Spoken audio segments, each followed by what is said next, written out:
Guys, mother's life मराठीमध्ये तुमचं परत एकदा खूप खूप स्वागत आहे। आपण मुलांसाठीच्या स्नॅक्स रेसिपी आजच्या व्हिडिओमध्ये बघणार आहे। त्यामध्ये आहे पहिली रेसिपी शेंगदाणा लाडू। शेंगदाणा लाडू बनवण्यासाठी मी 1 वाटी शेंगदाणा घेतलेले आहेत आणि ते व्यवस्थितपणे भाजून घेते। त्याची साल निघेल इतपत त्याला व्यवस्थित भाजून घ्यायचे। तुम्ही बघू शकता मी कशा पद्धतीने भाजलेले आहेत आणि त्यानंतर त्याला थंड होण्यासाठी ठेवून द्यायचे। त्याला आणखी हेल्दी बनवण्यासाठी मी त्यामध्ये थोडेसे काजू आणि बदाम घेतलेत आणि ते सुद्धा मी व्यवस्थितपणे भाजून घेते।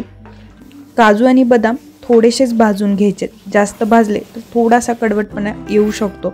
त्यानंतर ते पण साईडला काढून घ्यायचे।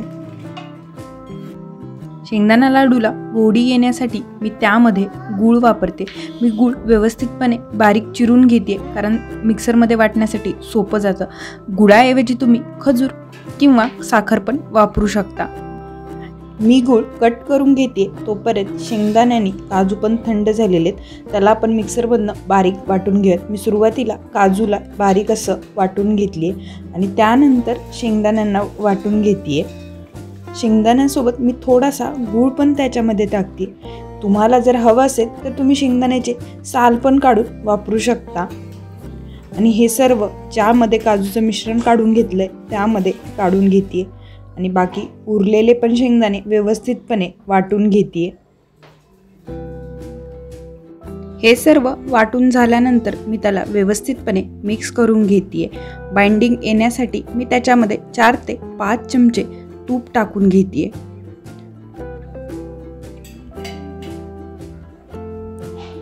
तूप टाकून घेतल्यानंतर त्याला परत एकदा व्यवस्थितपणे मिक्स करून घ्यायचे। तुम्हाला जर गरज वाटली तर तुम्ही आणखी तूप टाकू शकता। लाडू वळेल इथपर्यंत थोडंसं तूप त्यामध्ये टाकून घेते। शेंगदाण्याच्या लाडूला जास्त तूप टाकण्याची गरज नाही आणि एक एक करून मी सर्व लाडू वळून घेते। तुम्ही बघू शकता साधारणतः एवढ्या प्रमाणामध्ये 15 ते 20 लाडू होतात।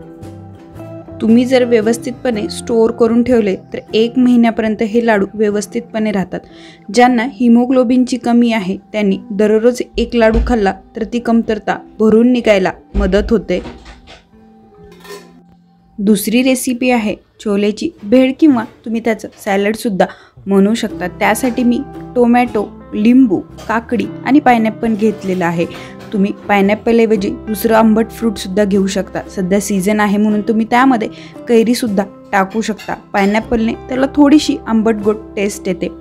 ते बनवण्यासाठी मी भिजवून उकडून थंड झालेले छोले घेतलेले आहेत। मी साधारणतः छोल्यांना 8 तास भिजत ठेवलं आणि त्यानंतर थोडंसं मीठ टाकून उकडून घेतलं। आता आपण बाकीचे भाज्या कट करून घेऊयात। थोडंसं पायनॅपल मी कट करून घेते। मी साधारणतः यामध्ये हाफ पायनॅपल यूज केले, तुमच्या चवीनुसार तुम्ही आणखी सुद्धा घेऊ शकता।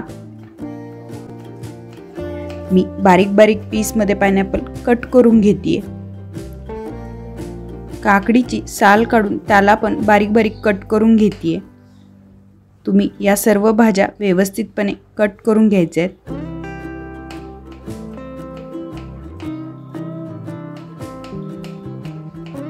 तुम्हाला जर हवं असेल तर तुम्ही दुसऱ्या भाज्या पण यामध्ये वापरू शकता, पण इतक्या भाज्यांनी त्याला व्यवस्थितपणे टेस्ट येते। हे सर्व कट करून झाल्यानंतर मी छोल्यांमध्ये हे सर्व मिक्स करून घेते। त्यासोबतच भेळसाठी आपल्याला हिरवी चटणी लागणार आहे। त्यासाठी थोडासा पुदिना मी घेते, त्यानंतर 1 हिरवी मिरची, कोथिंबीर आणि मीठ, थोडेसे जिरे हे सर्व टाकून मी त्याला व्यवस्थितपणे मिक्सरला वाटून घेते। आपली हिरवी चटणी तयार आहे। ती चटणी पण आपण यामध्ये मिक्स करून घेऊयात। भेळची आणखी टेस्ट वाढवण्यासाठी माझ्याकडे चिंचेची गोड चटणी पण होती, ती पण मी त्यामध्ये टाकून घेतली आणि त्यानंतर गार्निशिंगसाठी मी कोथिंबीर टाकून घेते। मी बारीक चिरलेली कोथिंबीर वापरते आणि हे सर्व काही साहित्य मी मिक्स करून घेते। तुम्हाला हवं असेल तर तुम्ही यामध्ये फरसाण पण टाकू शकता। मला फरसाणची टेस्ट यामध्ये आवडते म्हणून मी ते पण टाकले। मी टेस्ट करून बघितल्यानंतर मला मीठ आणि पायनॅपल थोडंसं कमी वाटत होतं म्हणून मी आणखी थोडंसं पायनॅपल कट करून त्याच्यामध्ये टाकले। मुलांच्या संध्याकाळच्या भुकेसाठी तुम्ही ही हेल्दी भेळ मुलांना करून देऊ शकता। मुलांसोबतच घरच्यांना ही भेळ नक्की आवडेल। ट्राय करून तुम्ही नक्की मला कमेंट बॉक्समध्ये सांगा। आपली तिसरी रेसिपी आहे चिवडा। यासाठी मी हाफ मखाने आणि हाफ चुरमुरे घेतलेले आहेत। मखाने व्यवस्थितपणे वाळवलेले आहेत। मखाने वापरताना तुम्ही ते चेक करून एकदा घ्या। मखाने भाजण्यासाठी मी थोडंसं कढईमध्ये तेल घेतलेलं आहे आणि त्यामध्ये थोडीशी हळदी टाकलेली आहे आणि त्यानंतर मी व्यवस्थितपणे मखाने भाजून घेतेय। तुम्ही बघू शकता मी कशा पद्धतीने मखाने भाजून घेतलेले आहेत आणि त्या सेम पद्धतीने मी चुरमुरे पण भाजून घेतेय। हे सर्व साहित्य व्यवस्थितपणे भाजून घेतलं की चिवड्याला जास्त छान टेस्ट येते। चिवड्यामध्ये बाकी मिक्स करण्यासाठी मी शेंगदाणे, थोडीशे तीळ घेतलेले। तीळ ऑप्शन आहेत, पण तीळ टाकल्याने टेस्ट छान येते आणि बाकी मसाले मी यामध्ये मिक्स करून घेते। तुम्ही याचं प्रमाण कमी जास्त करू शकता। त्यामध्ये मी थोडीशी हळदी, लाल मिरची पावडर, मीठ आणि साखर घेतलेली आहे। साखर ऑप्शनल आहे, तुम्ही ते स्किप पण करू शकता। शेंगदाणे मी व्यवस्थितपणे तेलामध्ये तळून घेते।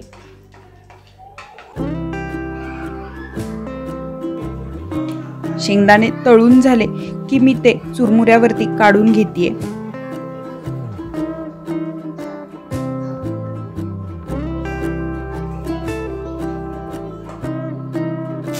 थोडासा कढीपत्ता मी त्यामध्ये टाकते। कढीपत्ता टाकल्याने टेस्ट आणखी छान येते। कढीपत्ता व्यवस्थितपणे भाजला गेला की ते पण मी काढून घेते। तेल आपलं व्यवस्थितपणे गरम होतं, त्यामुळे मी गॅस बंद करून दिला आणि त्याच्यामध्ये मसाले आणि तीळ टाकून घेतले।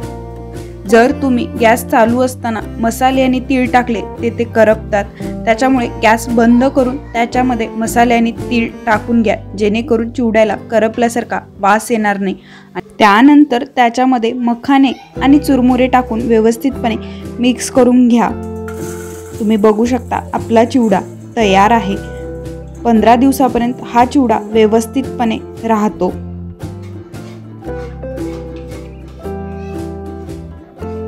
चौथी रेसिपी आहे चटपटीत ड्रायफ्रूट मिक्स। त्यासाठी तुम्ही वेगवेगळे ड्रायफ्रूट्स घेऊ शकता। मी त्यासाठी थोडेसे काजू घेतलेले आहेत, त्यानंतर बदाम घेतलेले आहेत, त्यासोबतच मी त्याच्यामध्ये अक्रोड पण घेतलेले आहेत। त्यानंतर आणखी हेल्दी करण्यासाठी मी त्याच्यामध्ये जवस घेतलेले आहे, तुम्ही ते स्किप पण करू शकता। त्यासोबतच मी थोडेसे मनुके घेतलेले आहेत, याचं प्रमाण तुम्ही कमी जास्त करू शकता।